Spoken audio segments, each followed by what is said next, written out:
Welcome to the Law and Liberty podcast. I'm your host, James Patterson. Law and Liberty is an online magazine featuring serious commentary on law, policy, books, and culture, and formed by a commitment to a society of free and responsible people living under the rule of law. Law and Liberty in this podcast are published by Liberty Fund.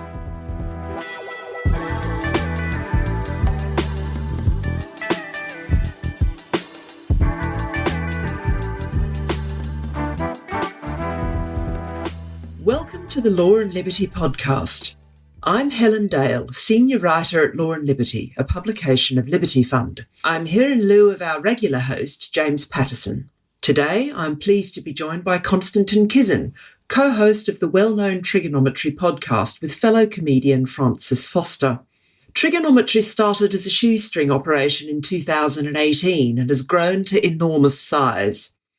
Konstantin's skill as an interviewer and conversationalist also means he's worked as a foil for interlocutors as varied as Richard Dawkins and Jordan Peterson at their events and tours. He's written a book, An Immigrant's Love Letter to the West, which I reviewed for Law and Liberty in January 2023, and which turned into a surprise bestseller. He returned from the US last month after covering the election, and it's fair to say he's in demand, especially just before Christmas. So, Konstantin, thanks very much for joining us. Oh, my pleasure, Helen. It's good to be on the other side of the microphone, so to speak, with you now. You've been on the show many times now. I've been on Trigonometry twice. I probably should come back at some point. That is many times nowadays, but you're a very welcome guest and one of our favorites. Thank you very much. I'll start off with a sort of general question about your writing career, actually, because you're now, I think, the largest Substack in the UK, or very close. You and Matt Goodwin are. Yeah, I'm usually slightly ahead of Matt. I haven't published an article for a few weeks, so he's probably going to take over, which he deserves. He's doing great work. Yes, what do you want to know about my writing career? Yeah. It's just I saw a recent interview with you where you said you wanted your second book to be more optimistic than your first. How's that going? Very badly. And why do you think it needs more optimism? Okay.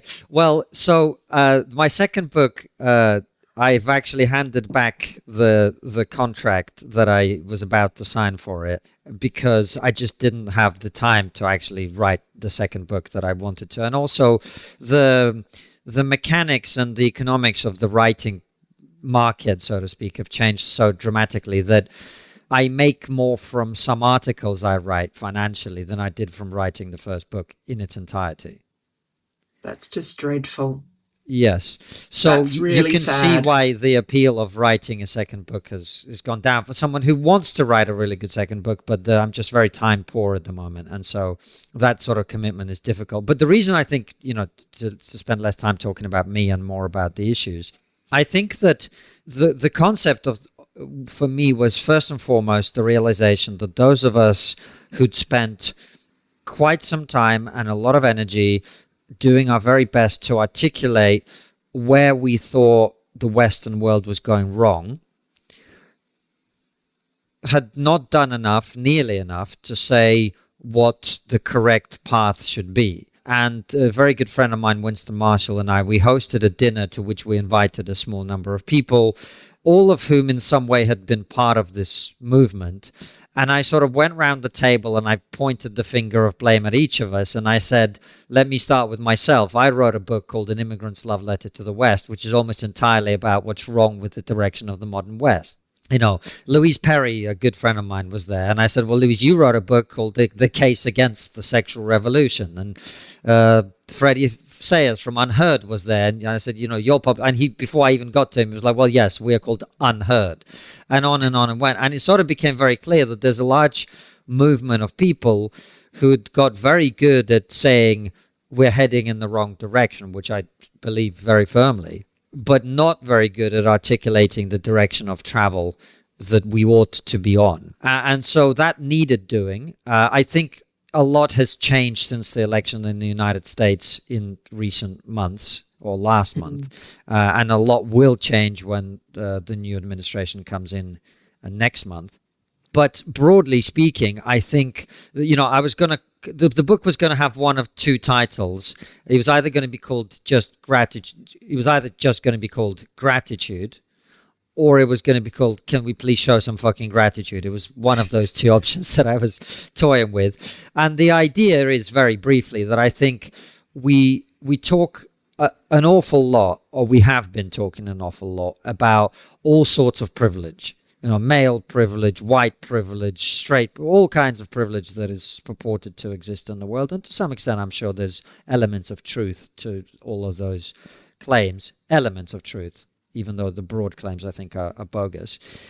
But the one privilege that we don't talk about nearly enough is what Francis and I both call Western privilege. It's the fact that we live in societies that are extraordinarily successful. And when I had the great honor of doing a small tour of your country, Australia, the point was incredibly easy to make. I would simply say to the people that I was speaking to in the various cities there, I am making the claim that Western civilization produces the things that human beings want.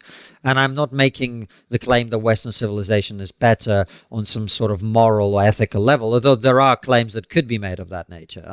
I just wasn't interested in having that argument.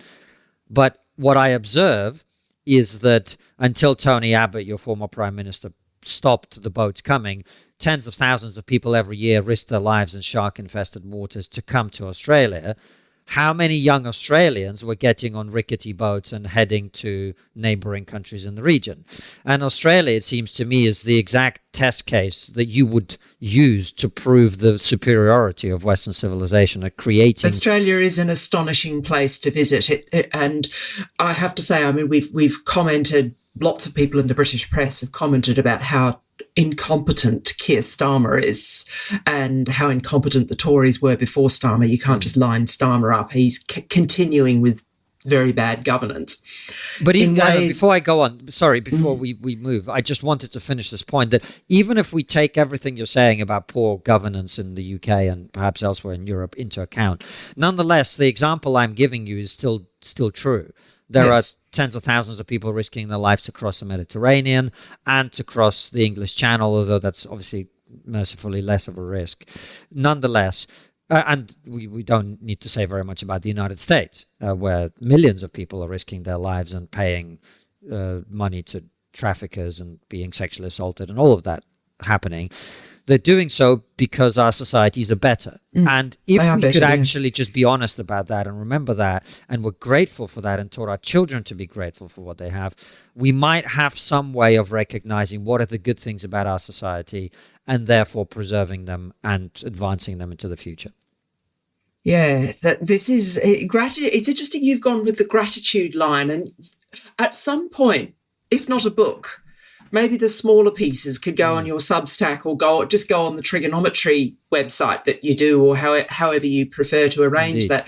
Because I actually think, because I asked about optimism based on an interview I saw of you, and I'm going to come back to that with my next question. But gratitude is related to optimism, but it's not the same thing. No. There's an Australian expression that if you don't know where you've come from, you will be all duck and no dinner. And gratitude captures that quality, I think. But just coming back to the optimism point, I can remember Trump when he launched his campaign in 2015, saying the line, "Sadly, the American dream is dead." That was in that initial talk. And later on in 2016, he made some pretty dark speeches. He continued to make some pretty dark speeches. In 2024, by contrast, you and many others, it's not just you and Francis here, have commented on Trump's optimism during the campaign. What do you think is behind that shift? That's a big shift. I mean, he's a major public figure. Well, I think that, frankly, the argument on the fact that we're heading to disaster has been won. And I don't think anyone really would dispute, clearly among the sensible majority of people in America and in many other Western countries, that the direction of travel over the last 8, 12, 20 years has really been terrible. and that we can't continue going in that direction. We can't continue to have countries with open borders. We can't continue to reintroduce race essentialism into the way we administer our societies. We can't continue to position men and women as enemies in some sort of moronic battle of the sexes. We can't continue to replace meritocracy with victimocracy. We can't continue to undo the Western project. And I think it wasn't Trump, but just the entire scale of our public discourse has made it undeniable that this is the case. And when I was in the US, there's this overwhelming sense of optimism now, including among people who actually didn't vote for Donald Trump. If you look at, say, the business community, people who are CEOs and executives, when you talk to them, they are excited as hell about the next 4 years. Even if some of them will say to you privately, look, Trump's incredibly obnoxious and I think he's whatever. I don't like his rhetoric. I don't like his style. I disagree with him about this. My wife is a Mexican, whatever. But ultimately, there's an incredible sense of excitement about the fact that in their world, they see that business opportunities are going to be there for them to create jobs and build companies and grow the economy. If you look at the team that he built around him. The interesting thing, this is a fascinating thing that Francis and I both observed, but I actually think I should give him credit because I think he's the one that pointed this out more prominently. Almost everybody, other than J.D. Vance, in the team that Donald Trump has built is a former Democrat, including Donald Trump himself. Yes. Donald Trump is a former Democrat. Tulsi Gabbard is a former Democrat. RFK is a former Democrat. Elon Musk is, from what I understand, a former Democrat. Certainly not a Republican by any stretch of the imagination. So Vivek, former Democrat. All these big names that he was managed to attract are people really crossing the aisle and saying enough of this, enough of managed decline, enough of this insanity. There's an element of, I'm thinking of an expression that Carl Benjamin uses on the Lotus Eaters. He says, congratulations, you've elected Donald Trump, a 90s liberal. Mm. And it's true. Yeah. And that's what I am too. I'm a 90s liberal, have always been a 90s liberal. And somehow in the modern world, there is a huge appetite to call me right wing, even though I haven't really changed my positions at all. But the world, as we all know, has changed dramatically. But anyway, the point about optimism is, in America, among the millions and millions of people who voted for Trump so overwhelmingly in the last election, there is a feeling that we don't know exactly, but there is at least a very good chance that Donald Trump and his second term, for various reasons that we can get into, may well be the antidote to the ideology of managed decline, which has permeated and infected the entire Western elite world. Yes, that I think is very true, and just this coming back to two earlier points, the point about gratitude and the point about open borders. You've spoken widely on this issue, on the issue of immigration, and I have been on Trigonometry discussing Australian policy, abrogating the Refugee Convention going back to the 90s, that kind of thing. This is something that Australia has done very well. Mm. And it does form the underlying substrate of your first book. You spoke very positively about your experience of immigration. What is a reasonable response to people who hate their country, whether they're locals or, as Australians say, fresh off the boat? Because you get both sorts. Yes. Well, I think that those are two different things and have to be treated differently necessarily. I think first and foremost, I believe that I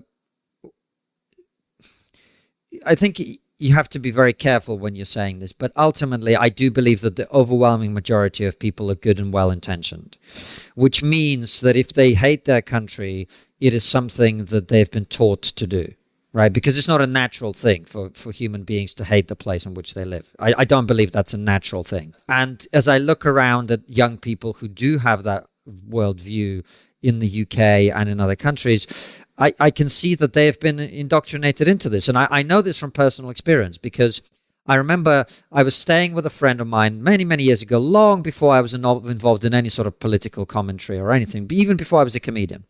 And I picked up a book that he had on the shelf, which was called The People's History of Britain. And it was written by a woman whose name I no longer remember, but it was the most incredible, fascinating book about British history, told in such a compelling way. And I thought, wow, surely someone's had the idea to franchise this to other countries, because I'd love to read the people's history of Australia, the people's history of America, the people's history of France, and so on. And so I went on the internet and I bought, without looking, The People's History of America by a man called Howard Zinn. And I opened it.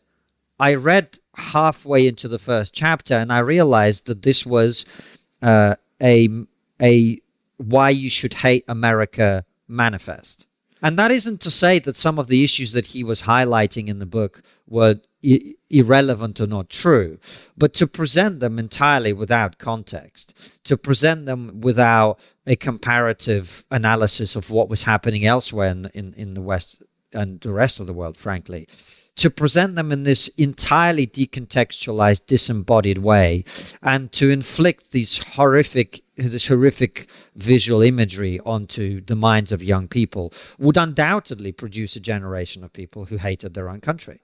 And that one book is an example of a much broader theme that has swept through academia across the Western world, which has taught young people the narrative about slavery in the UK, for example, is, as you well know, that there was no slavery, and then the British Empire came along and invented it, and then well-meaning and wonderful woke people came along and ended slavery, which, of course, is entirely the opposite of everything that's true. Slavery existed throughout human history. The British Empire practiced it just like others, but then actually for very moral reasons, due actually to abolitionists who are mainly driven by their Christian understanding of human nature, spent a tremendous amount of blood and treasure to end the slave trade, not only within its own borders, but actually across the world as much as it could. And we're not taught about the trans-Saharan slave trade, which was much worse. And I could, you know all this stuff, Yes. and I'm sure your audience does too, so I don't need to go on about it. I always whenever I hear this completely bonkers impression of British history, this is very much British history, and particularly British naval history. And my father was in the Royal Navy during World War II. So we actually have military naval service in the family in a genuine nasty hot war. I hear people saying this and I go, because I started out in life as a classicist, and I just go, Julius Caesar would like a word. Considering how much money that man made out of all the slaves, Right. which were captured men mainly in Gaul. Yes, quite. And we could go on further. I mean, for example, there's this very fashionable narrative in Britain now about the empire. Now, of course, no empire is perfect or without, atrocity and so on. But I'm reading, for example, right now, the book right in front of me on my tablet, you won't be able to see, but is the third tom of Winston Churchill's History of World War II, in which actually something that most people don't know becomes very clear, which is that all the imperial countries in the parts of the colonial world that Britain at that time controlled, many millions of people in places like India volunteered to fight against an enemy that actually in many cases had nothing to do with them. There was no reason for Indians to be fighting in North Africa as they did, for example, right? Other than quite a lot of people across the world who were part of the British Commonwealth felt a very strong affinity with the mother country. This is, of course, even more true of Australians and New Zealanders who were heroic in what they did. So my broader point is, coming back to the original question, sorry, I'm meandering, is that young people, for 2 generations at the very least, and you might correct me and say that it's more, have been taught things that were deliberately designed to make them hate their own society. And so the first question is, how do we rapidly change what we're teaching children and young people in schools and universities? Because we have to live with these people, and we have to change the entire conversation around what our history is. This is why history is so important. If you can find a way to destroy people's history and their belief in the fact that their country and history is good, then they will naturally hate it, and there will be nothing you can do about it. So the first part with people who are of our society is education. Education. And we have to undo and redo the things that are being taught. As for people who have come here, my answer is very politically incorrect, I'm afraid, Helen. But as someone who enjoys what I call immigrant privilege, which is the ability to say things that other people are not allowed to say, I would say this to anyone coming from any country, including people like me. If you want to come here from Russia, as I once did, and impose your values on this society, or demand that your values be incorporated. For example, we in the UK are currently having a debate in Parliament about whether we should allow cousin marriage. Yeah. This is a completely barbaric practice that is, the West did practice in medieval times among kings and queens, but broadly speaking, this isn't something that... As a general rule, just as a matter of history, cousin marriage was gotten rid of in the Roman world. That the pagan Romans hated it. They wanted people not to work through their kin groups. They wanted people to participate in civil society through associational behaviours, what we would consider clubs and societies now, and that then passed into Christianity. Yes, there were people in both the Roman world, posh people, and then in the Christian world who bent the rules, who got papal allowances, dispensations with the Habsburgs, and that's why you had all the inbreeding, and it's also why you were inbreeding amongst the Julio-Claudians. But it was hated in their religion in both societies, and it was hated by the great bulk of people. That's why it can be quite shocking to read Roman writers like Suetonius or Tacitus when legislation, because specific legislation had to go through the Senate to allow it in the Roman world, and they express this extraordinary disgust. And people don't realise how rare that extraordinary disgust at this behaviour actually is. And we're not classicists and anthropologists aren't even sure why the pagan Romans developed this hostility to what farmers call line breeding, but they did very early. It appears extremely early in their law. And there are historians, as I'm sure you know, who've actually argued that the entire foundation of Western civilization and its extraordinary comparative success is the end of cousin marriage, not because of the genetic dimension of it, but because it forced people to cooperate beyond their familial groups, and it therefore created the ability for meritocracy as opposed to clan-based... And a powerful civil society, people coming together in associations by choice rather than because they're related to people. And the central idea of the West, when people ask me what that is, I believe it's the sanctity of the individual, and it seems to me that there's a very direct line that can be drawn from one to the other. But in any case, my broader point is, when you have an MP in the British Parliament who's one of these...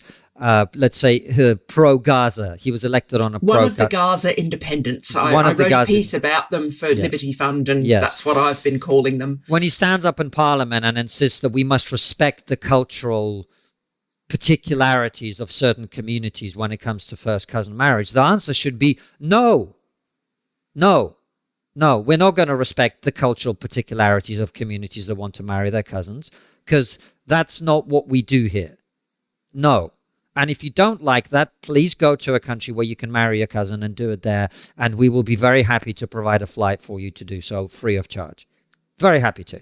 Very, very happy to. I will do a fundraiser for anyone who wants to leave Britain and go to a country where they can marry their cousin and stay there. I will do a fundraiser. I'm sure you'll chip in, Helen. I'm sure many of our listeners will contribute as well, right? The same can be said of the debate where we were, not a debate, but certainly a Labour MP stood up and insisted that we need to bring forward blasphemy laws in the UK. Now, the UK has had blasphemy laws in the past, and I thought we were over it, right? So again, if you want to bring back something from the dark ages of the religious worldview of which we now all, I think, are happy to have got rid, well, if that's what your view is, again, I insist that you avail yourself of the opportunity. There are many, many countries in the world which do have blasphemy laws, particularly about the religion about which this gentleman is concerned. Please take the opportunity to move to one of those countries. So my view, I'm afraid, as I say, is incredibly politically incorrect, which is if you don't like it here, you should leave. Bumper stickers, you see that in Australia. If you don't love it, leave with an Aussie flag. But Australia is the sort of country where you can still get away with saying that. And by the way, I have to say this, I don't this is not a rule I apply only to other people. If Britain ever gets to the point where I don't like it, and frankly, it is on that trajectory, then I will leave. I will not sit here and whine endlessly about how Britain has gone down the toilet. If I come to a point where I feel like it's not just going down the toilet, but we're now deeply embedded in the toilet and there's no way out, I will leave. And that's what people should do if they're not happy with the country in which they currently live. So, but equally, of course, we all have an obligation to try and make the country in which we live better. And hopefully that is what we are doing. But yes, the one thing that's become very unfashionable to say, and again, politically incorrect, but I will say it, and I think it's important to say it as an immigrant, immigration is a two-way street. Immigration is when we give you something and we expect something from you in return. Immigration is not this honor we bestow on you by virtue of your humanness or by virtue. It's a privilege. You are chosen out of the billions of people in the world who actually would quite like to live in a prosperous and successful country like Britain or America. You're given a unique opportunity, and in exchange for that opportunity, you are required to fulfill a number of very obvious, to me at least, obligations. In the same way that when you go round to your friend's house for dinner, you have an obligation to maybe bring a bottle of wine or a bunch of flowers or a card to help with the plates afterwards, or to offer your assistance in some other way, and perhaps one day to invite them round to your house, right? This is universally understood. Well, when you come to live in somebody's house and they allocate you a room in that house, do you not have the obligation to perhaps attempt to adjust to the way of life that people have there, to perhaps shed some of the things that you did in your house and now find that actually you're willing to do more of the things that people do in this house? Do you not have an obligation to respect the rules that house has? Do you not have an obligation to teach your children gratitude for the opportunity that you enjoyed? I mean, all of these things seem to me incredibly obvious. To learn the language of that house if it's not the native language of... I mean, we could go on and on, but ultimately the point I'm making is people who come to this country and their descendants, this is very important, and their descendants have a duty to integrate, have a duty to do everything in their power to become part of the society to which they've come, to contribute to it, to pay taxes, and to become good citizens of that society and to try and make that society better. That is an obligation that seems to me to be incredibly obvious as something that we should not just suggest, but actually demand of all immigrants that come to our countries. And it seems to me something, frankly, the fact that it has to be demanded is itself a travesty. Yes, it's, although it has, I mean, because I'm aware of the history of immigration policy in Australia, because it is so striking in a global context, even going back to just after the Second World War, and perhaps even before the Second World War, there were issues in Australia with people who came to the country, and these were mainly Europeans at this point in the country's history. There were issues then. Now, I remember my father telling me when I was a little girl of people having to be told, no, you can't do that in this country. And you would get the oddest things. You would get, for example, people from Britain who were posh and were used to getting respect. They would try to get Australians to use a courtesy title and that kind of thing. If someone had some aristocratic background, did not go down very well at all.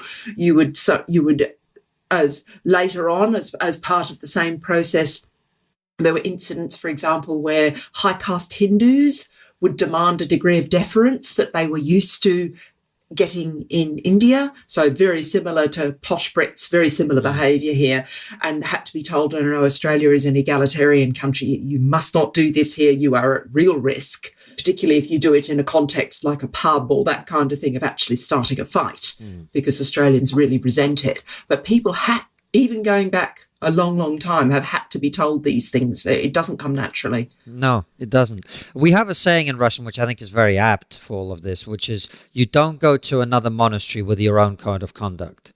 And, when I go to America, I don't start lecturing Americans about whether they should have guns or not or whatever else, because I appreciate that they're a different culture and a different worldview. And it's my job when I'm in America to understand how people think there and to adjust myself so that I fit It doesn't mean I have to let go of everything that makes me who I am. But if I am going to spend time in America, and if the American people through their government see fit to grant me a visa to be there, then it's my job to act like an honored guest in the house. And an honored guest in your house has both obligations and privileges. It seems to me an incredibly obvious thing that it almost is weird to have to say out loud. And it's also worth pointing out, too, that even among liberal democracies, so if we just confine ourselves to the systems of governance that exist amongst the world's liberal democracies in the Americas, in the Commonwealth and in Europe, they're quite different from each other. You will have noticed Australia is very distinctively governed. Australia is probably the most different. But all of those countries have very different ways of doing things. And you finish up with odd situations, like the country that Australia most resembles is Switzerland, despite the fact that the history and the climate and everything else, but it's because of the system of governance that both countries have chosen. So there's that too. They're just different. Yes, exactly. And that's why, coming back to your original question of what we do with people who refuse to adapt is, with people who are here and who are of this place, we have to do everything we can to educate either them, or if it's too late, the next generation. We just have to make sure that our history is being taught properly. And for people who refuse to integrate, they must be given every opportunity to find a place in the world that fits to their needs and preferences better than this one. Yes. Just on the travel point, because you were in America for the election, and I know you and Francis have jointly recorded a podcast about this, which is very much worth watching, and there will be a link to it in the show notes so that people can have a look in their own time. But I'd like to ask you for a further reflection, if I may. To what extent do people on the progressive side of US politics appear to be learning any lessons from such a decisive electoral defeat? Are there any signs of them doing what the UK's Conservatives are still having to do? And they're doing it very publicly because they were so awful. We have to acknowledge this. But is there any sense that on the other side of politics in the United States, that progressives, and I'm not going to call them left because it's so odd in America, but that progressives are kind of learning something? Are they acknowledging why they lost? Yes and no. I think, we saw certain things of the kind that it might be seen as that. For example, AOC removing pronouns from her Twitter bio. But then, I don't know if you saw the case of Daniel Penny. I imagine as a lawyer, you have quite a lot to say about that, I imagine. But, the narrative on that side of the left remains that, this was an innocent black man murdered in cold blood by, an evil white man. But I do see, BLM, for example, not having nearly as much purchase. Now, is that because progressives have woken up, or is that because everyone knows that the right is currently in charge and you're just not going to be able to get away with it? I don't know. I think, truthfully, Helen, we will not know until I feel like we're in one of those moments when the dust is in the air and we don't know how it's going to settle yet. It also fundamentally, of course, depends on how the Trump administration performs, because, I was on Chris Williamson's podcast, Modern Wisdom, recently. I don't believe it's out yet, but he asked me a question that I've been so enthused by the time I spent in America and the sense of optimism that I hadn't considered this question, but it is one worth considering. And I think that's partly because it's not an eventuality that is impossible, which is what happens if Trump fails. Because he largely failed in his first term. The blob got him, basically. The blob got him, you might say. And there are some very strong reasons why that shouldn't happen again, which we can get into if you like. But theoretically, that shouldn't happen. He should not have the staffing issues that he did last time. He's not running for re-election. He has the House and the Senate and the judiciary, and not just the Supreme Court, but the entire judiciary, is now very strongly leaning in his direction. He won the popular vote, so there's no Russia collusion BS anymore. He won outright, and everybody knows it. Nonetheless, that does not necessarily mean that he will succeed. And if he fails, I think that would be one of the biggest body blows to the validity of democracy as a system that's worth using for government in the 21st century. Because to the majority of Americans who feel that the direction of travel has been completely wrong and unsustainable, if you elected Donald Trump with all of these things that we've just discussed, the House, the Senate, the majority, and you still can't change anything, you still can't strip DEI out of government, you still can't have a normal border, you still can't grow the economy, you still have racial preferences and hiring, you still have all of this, well, in that case, a lot of people on the right, I imagine some of already are, will be asking, well, what good is democracy? And that is very dangerous. Of course. I mean, I'm quite, and people at Liberty Fund get used to me because I'm coming out of that Australian tradition. I am quite majoritarian because I am used to democracy and majorities working very well, because they do in Australia. But the Australian settlement is that democracy and majorities matter more than liberty and rights. When democracy falls over, and you can't make majoritarianism work, as in people cast their ballots, elect a government, empower the executive, which in Australia, to be fair, the executive can execute. It's very, very powerful. The legislature is very powerful. Our weak branch is the judiciary. But if people can't get what they want out of democracy, then yes, they will, left or right, they will start casting around for alternatives. And that is really quite dangerous. Yeah. Just in an Australian context, the people absolutely flattened the Voice referendum. But there have been a couple of state governments, notoriously Victoria, trying to do a smaller version of it at the state level through the back door. And I'm just looking at that and thinking, you're trying to use an American expression, you're trying to do an end run around the Australian electorate. And in a country with compulsory voting and an educated, civically minded electorate, that's very dangerous. Just blow up all over a lot of people, that. So the next federal in Australia is going to be interesting. So just coming back, we've been to the most recent thing you and Francis have done, but I want to step back into history for a moment, because I think this is valuable for a largely American legal audience that listens to this podcast. What was it that you and Francis saw in 2018 that led the two of you to found trigonometry? And are any of the things that concerned you then still at the top of your mind now? It's nearly 7 years later. Yes. So very briefly, the things that concerned us and that we saw were, for me, the re-racialization of society, which we've talked about already. I remember one incident in particular in which I found myself in an altercation with somebody on the street as I was making my way home from a gig, from a comedy performance. I used to do stand-up then, I don't anymore. And in the course of that altercation, the guy was, I don't want to repeat the term, but used a kind of, you might say, a racial slur that referred to the fact that I have dark skin in the UK context. And then I got home and I got an email about the comedy show I was supposed to be performing the next day, which said, "I'm sorry, we've had to cancel your appearance because we have too many straight white men on the bill." Oh, God. And then I put these two events together in my head and I just went, something is very seriously wrong here. Something is very seriously wrong. So that was one. And the other thing was that I think in the 2 years post-Brexit and post-Trump, I saw a face of the left on which I thought I was. And it was a face I didn't recognize. I didn't recognize that the movement that I had naturally, sort of by default, assumed I was part of, would react to electoral failure by dismissing the concerns of the people who were the majority in that election.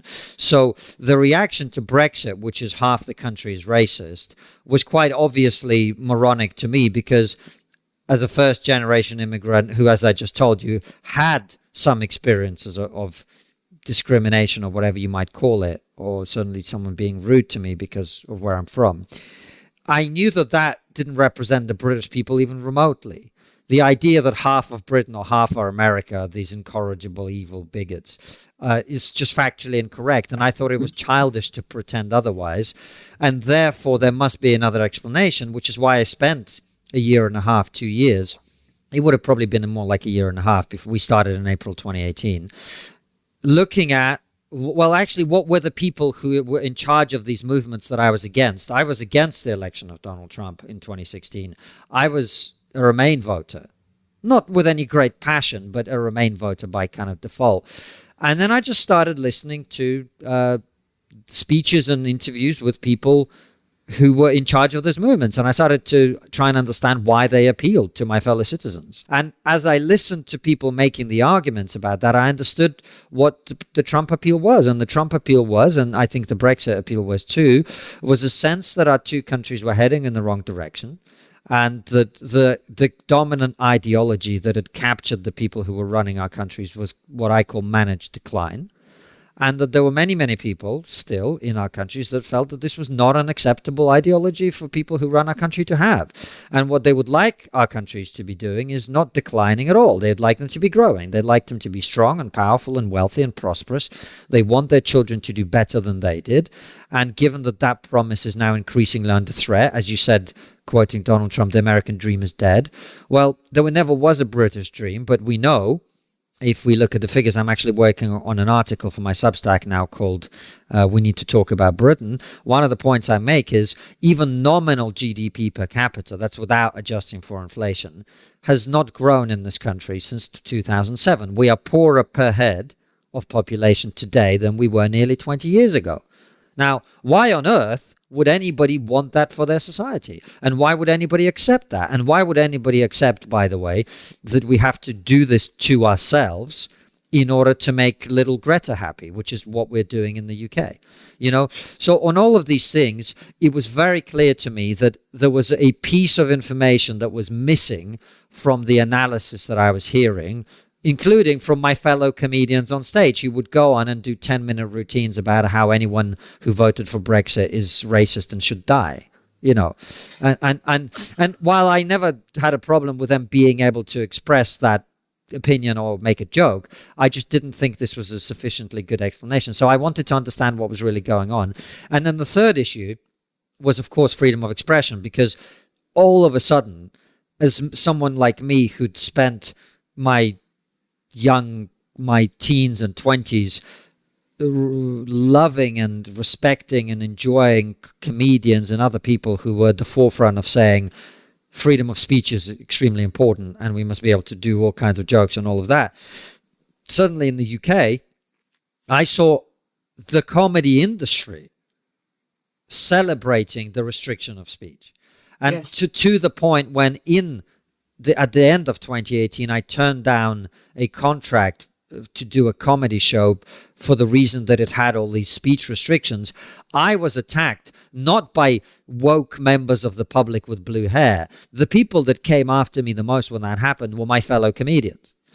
Yes, I remember that incident because I can actually remember you tweeted with a screenshot of the rules that you'd been given by this organisation. And I've never forgotten the last line of it because I read it out to my partner at the time, that all jokes must be respectful and kind was the last line of it. And I'm just sort of going, that's not the way humour works. It really isn't, says the person who knows more lawyer jokes. Honestly, lawyers, we tell the best lawyer jokes. I'm sure. And I just remember reading that and thinking, and people who are comedians, and including some quite edgy comedians who remember I lived in Edinburgh and practiced as a solicitor up there for years. And I went to the Fringe every year because I lived in the Grassmarket. It was so easy just to pick 20 shows, and they're not very expensive. And you just go to all of them. Some of them are funny, some of them aren't, that kind of thing. And people who are really quite edgy and who I had heard them tell jokes along the lines of, that you get the sharp intake of breath. It's funny, but that kind of thing. And they were having a go at you. And I'm thinking, you really don't know which side your bread is buttered on when you're doing this, because that's making your own noose, building your own guillotine. Yes. So where are we on all those issues? Well, I think that in terms of misunderstanding the majority sentiment in this country, I think that has remained the case. In this piece that I'm writing now, one of the statistics I give is that 7 out of 10 Brits feel the country's in decline.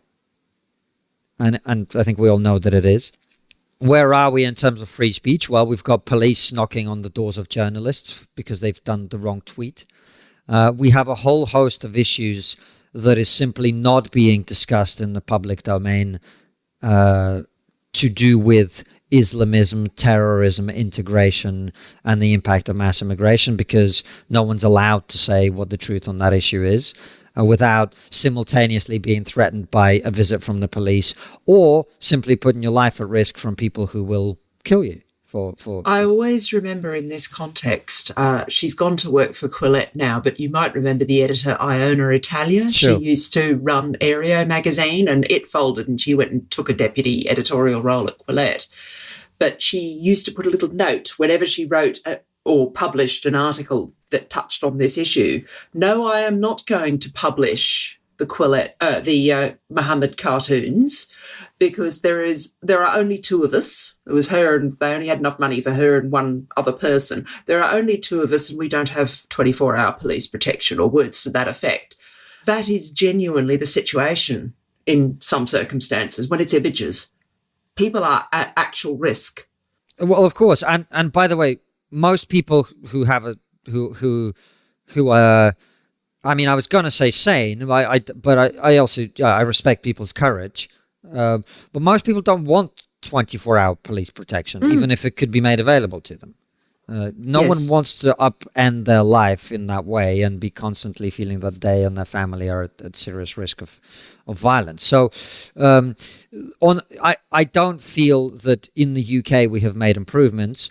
However, if I had to make an optimistic case, I would say that the fact that all of the medium of communications is no longer in the hands of one political grouping is a good thing.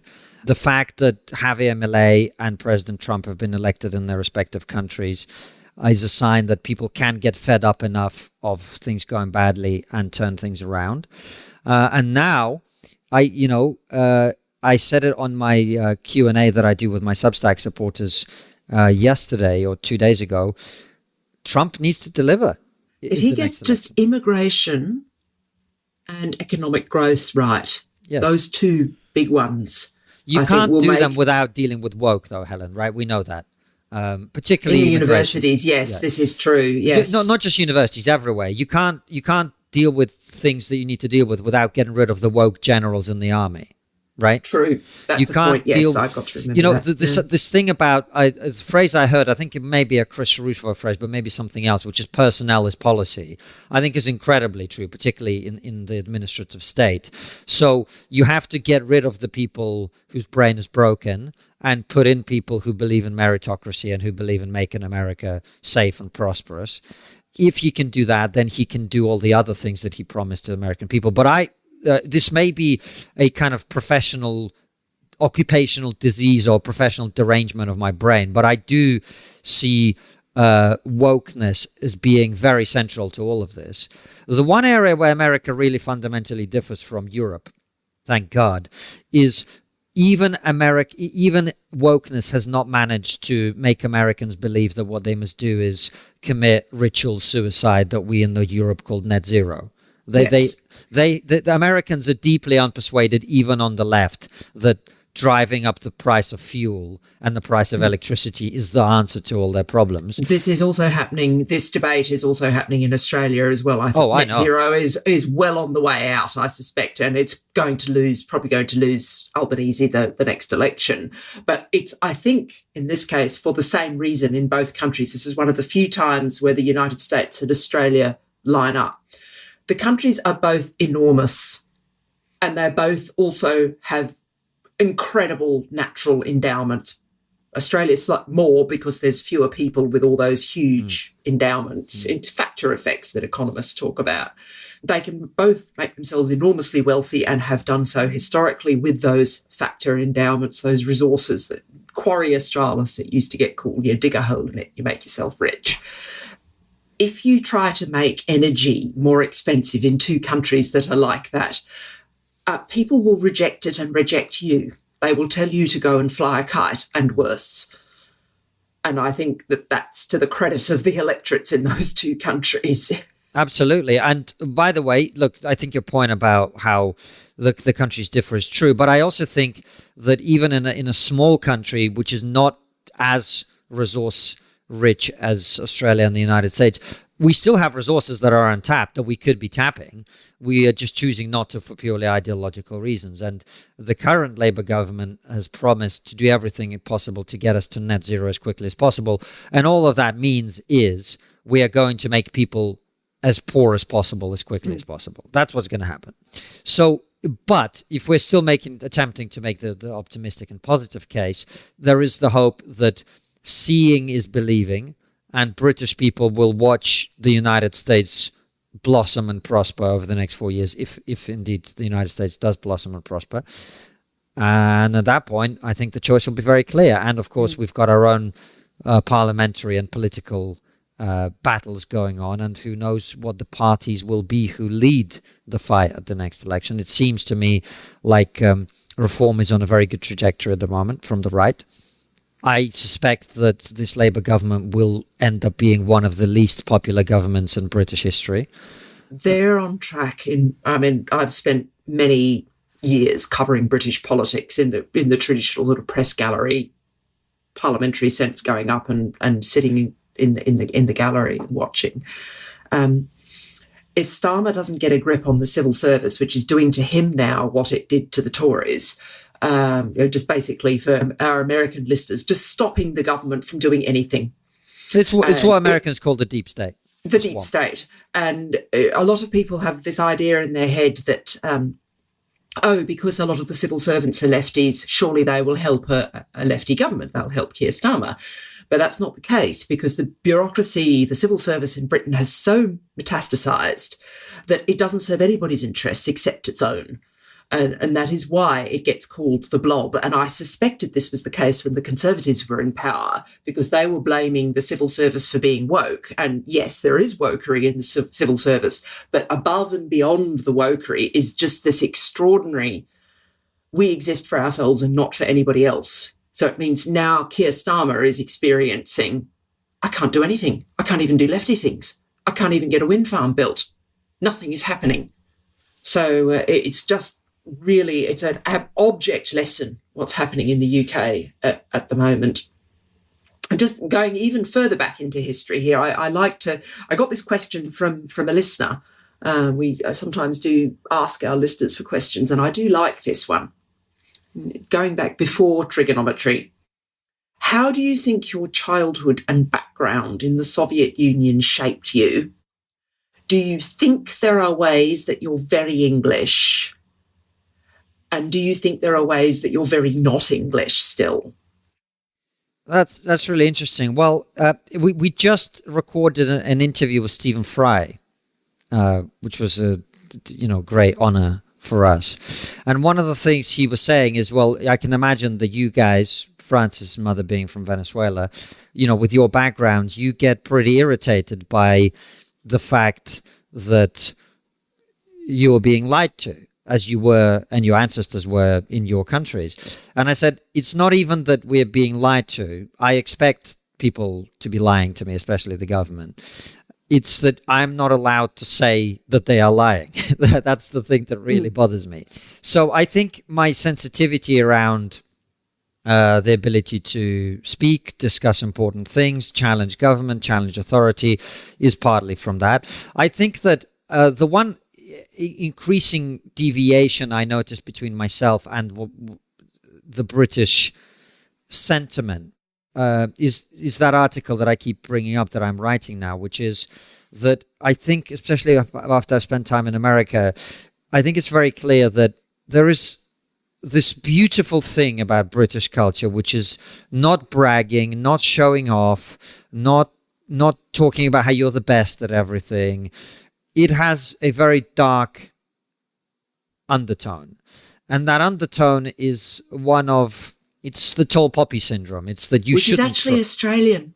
Yeah. That's an Australian phrase, the tall poppy syndrome. It's almost like Britain has taken something that in some respects in Australia is quite attractive, the egalitarianism, and turned it into something that it's not what Australians wanted, with the idea of don't stick your head up too far above the rest of the people, because in an Aussie context, it's very much about stop thinking that because you're very successful, or because you've had a big achievement, or because you're very smart, you then get to tell other people what to do. That's the way it works in Australia. But Britain hasn't got that idea. No, in Britain, it's mostly just like, you're not special. Why would you try to do something? And so in America, when you tell people, I've got this idea for a great thing that I want to do. I want to do a new show. I want to start this. I want to do that. The reaction in America is always like, oh, that's amazing. Let me help you. I can put you in touch with this guy, whatever. In the UK, there's a sort of like, who do you think you are to be starting things and doing things? See, that's the thing. Australians will be optimistic like the Americans will, as you've seen, because you've been to Australia in the last year as well. But by the same token, Australia did invent the tall poppy syndrome, and it does sometimes go too far. Yes. I mean, one of the reasons why a lot of clever, particularly intellectuals in Australia, have left the country in the past and gone to the UK or the US, or sometimes to Europe if they have a foreign language, has been because of the tall poppy syndrome. They just get cut too hard. And sometimes it is a case of they get out over their skis and try to tell Australians what to do because they're clever, or that they think they have a right to do that. But often it's just Australians can be mean to high achievers. But it's not mean in the same way that British people are mean. It's a different kind of meanness, even though the phrase is the same. That's really interesting. I saw an example of this very, very recently. So a businessman called Nick Candy, who I actually wasn't aware of, he has left the Conservative Party and gone to the Reform Party. These are all minor details for most of your listeners. But the point I'm making is he was privately educated, which means his parents were wealthy and paid for him to go to a good school. He was given a loan of £6,000, which is about $8,000 by his grandmother. And this is now being used against him to say that when he built a multi-billion pound business, from my understanding, he can't say that he is self-made because he converted £6,000 of an investment from his grandmother into a £1 billion company, but he had a good education, therefore he's not self-made. This constant attempt to like tear people down and say, well, you're only self-made if you grew up on a council estate with no money and one arm, all of this. It becomes a Monty Python joke. Yes. I mean, you're the comedian, the Monty Python routine, that with all the fake Yorkshire accents, saying I was born in a shoebox or I was born in a coal scuttle. That's what it becomes. Yes. Whereas I think, frankly, I was chatting to Mary Harrington at our Christmas party, which you were also able to attend. And her and I were discussing the fact that I really think Britain, in some ways, must accept its role as its role is evolved. At the beginning of the last century, Britain was the center of the Western world. It was the most powerful and dominant country, culturally and in many other ways. We are no longer the center of the Western world. When that center is shifted to the United States, and if we want to preserve and multiply the achievements of Western society, we may need to look at recognizing that fact, recognizing that we are essentially a periphery now of American civilization to some extent. America has taken on that leading role, and looking at what they do well and trying to bring as much of that over to our society here. And I think shedding this combination of post-imperial boastfulness and shame at the same time.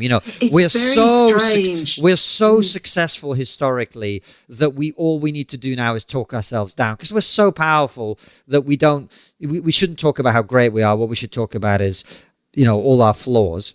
And this was interesting because at the very end of our interview with Stephen Fry, I said to him, what does it mean to be British? And he talked for a long time in a very beautiful way, as only Stephen Fry can, about all of that. And at the end, he said, the thing that makes Britain wonderful is our lack of bragging, our lack of, we don't talk about our values. You're kind of supposed to pick them up. But the truth is, Western values are under threat. And maybe we have to actually be less British and start saying, this is who we are and this is why it's good. Yes. That's some very sound advice. Final question, back to the past again, but your old job. Why do you think having a sense of humour is important? What do you find yourself thinking when people don't have a sense of humour? And related to that question, what's your response when you do experience, and I have seen this, online mobbing and controversy? Oh, okay. So, well, if you're talking about serious ideas, sense of humor is important because it's kind of like the sugar that makes the medicine go down. Trigonometry is slightly more enjoyable because, we keep you occasionally laughing along, and that means that the seriousness of the ideas is made easier to bear. Some people don't have a very good sense of humor for very good reasons, actually. I remember actually former Australian Deputy Prime Minister, now a good friend of mine, John Anderson, talking about how he lost his sense of humor in a tragic accident that happened with his family. Yes, it's well known in Australian history. He lost a sibling. Yes. Yeah. I think is understandable. But broadly speaking, I think it's a case of, people who are overly serious and unable to enjoy life. And enjoying life is very important because it mitigates you against all the other things that happen. As for online mobbing or whatever, I'll be honest with you, I did a personality test a while ago, and I'm in the top 0 point something percentile for disagreeableness. So I honestly, really, genuinely couldn't care any less about what other people are saying. I've always taken flack from both the left and the right because I've tried to just call it as I see it, as opposed to being a team guy. That's always going to be the place where you attract the most criticism. It's much easier to find a tribe and just to be a partisan of that tribe. But I'm very happy with that role. It's a very rewarding role. I can't in good conscience advocate for the importance of free speech and then get upset when other people exercise it. Doesn't mean that I'm not going to block people who are being rude or racist or insulting on Twitter or whatever. But broadly speaking, I believe in allowing people to express themselves, even if that speech is unpleasant or rude or whatever. And truthfully, I have a very kind of weird and perverse psyche in that I actually delight in the fact that some people are so annoyed with me saying something that's obviously true, that I actually will often share with friends unflattering things that people say about me or about trigonometry because it makes me laugh. So I'm all for it. I've got absolutely no problem. And look, and partly this is something that I always say to people who complain about this stuff, who have put themselves in the public eye, is like, you don't have to be in the public eye. Yes, this is true. No one made you. Not only that, but if you disappear from the public eye, if you stop saying what you're saying or hosting a show that you're hosting or taking positions that you take or talking to people that you talk to, no one's going to say a word about you. So it's part of the package. You, in many cases, get to make a lot of money and have the ability to influence the culture and influence the direction of travel of your society and of your civilization. And the price you pay for that is some idiot on the internet is going to say something unflattering. To me, that's a price that's well worth paying. That's always been my view as well, yes. Well, thank you very much, Konstantin. That's quite a good rundown of where you're at with trigonometry. We don't have another book to look forward to, but you can sign up to Konstantin's Substack. You can also sign up to Trigonometry on Substack. There are 2 separate Substacks. You will find them referring to each other when you go to Substack and type the names in. You could also subscribe to me as well. I'm on Substack, also easy to find. And try to do the same sort of thing, but in a smaller and quieter way. All right, Helen. Thank you very much, Konstantin. See you. Thanks for having me. Bye. Thanks for listening to this episode of Law and Liberty Podcast. Be sure to subscribe on Apple, Spotify, or wherever you get your podcasts, and visit us online at www.lawliberty.org.